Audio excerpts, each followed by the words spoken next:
Hey everyone, I hope you're having an awesome day. Today I wanted to share with you one of my all-time favorite arm balances and one of the first ones that I learned when I started to advance my practice or invite arm balances into my practice, and that is crow pose. Now there's this misconception that I find about arm balances when I'm teaching and even when I first started practicing, that they're extremely challenging, they require a ton of arm strength, and they're only for the most advanced practitioners. And I want to break this pose down for you in a way that actually shows that these poses are very attainable as long as you're doing the right things with your body. So if you're brand new to this pose, I recommend maybe grabbing a block or two or a book or something with some structure that you can use as a tool. And if you don't have that handy, don't worry, you'll be able to do this just fine. So just to kind of break this down a little bit, I want to share with you just the foundation of the stance to get started. So when I'm teaching this, I like to bring my feet about inner hip distance apart, and it's almost as if you're trying to sit on your heels a little bit here. I like to extend my arms out in front of me, and as you do that, immediately I want you to think about engaging your core. So again, there's this misconception about arm balances that it's all about the strength in your arms, when really a lot of the pose just takes place in your core. So that core engagement, that strong foundation there is really all you need to start to set yourself up for success in this pose. So come into this position with your feet about inner hip distance apart. Your knees will be out in front of you, and I want you to take your knees a little bit wider than your hips. Bring your arms out in front of you as if you were taking them about shoulder distance apart, and engage through your upper and your lower belly. Feel that engagement there. And honestly, this is a really great strengthening pose just in this position to play with balance and to play with that engagement of the core. When you're ready to take it to the next level, bring your hands down in front of you on the mat about shoulder distance apart. Your feet will stay the same and your knees will go a little bit wider or much wider than your hips, and they will go to the outside of your upper arms. Now, this is where you start to play with the balance aspect of it. I want you to plant your hands and I want you to lift your booty up into the air, keeping your knees wide, and start to rest them on the back of your upper arms. Engage through your belly here, and then just feel the core support and your back support. So engage your back, engage your core, and take a couple deep breaths. Now this could be seriously where you stop in this pose just to experiment.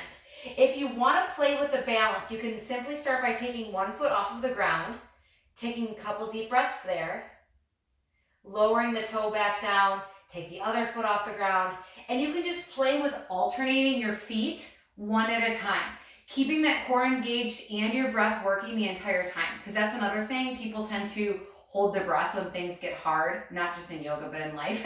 So make sure that you're using a full body breath throughout the entire time you're practicing. Now, why I suggested grabbing blocks. This is something that can help you take flight if you're ready to start to play with taking your feet off of the ground. I like to bring them, you can bring two blocks together or you can just use one and have it wide. I'm going to use two because they're here. And I want you to keep your same setup with your upper body, lift your butt up into the air, and then come to standing on a block. This will get you used to having your butt higher than your heart, because ultimately you're leaning forward. And this is, again, another variation of this pose where you can play around with just lifting one foot off the ground, bringing it back down, other foot off the ground, bringing it back down. And that's kind of the foundation of how to set yourself up for the pose. Now, when you're ready to actually take flight with your feet, lifting them off of the ground, it's the exact same thing, but just taking them off the ground.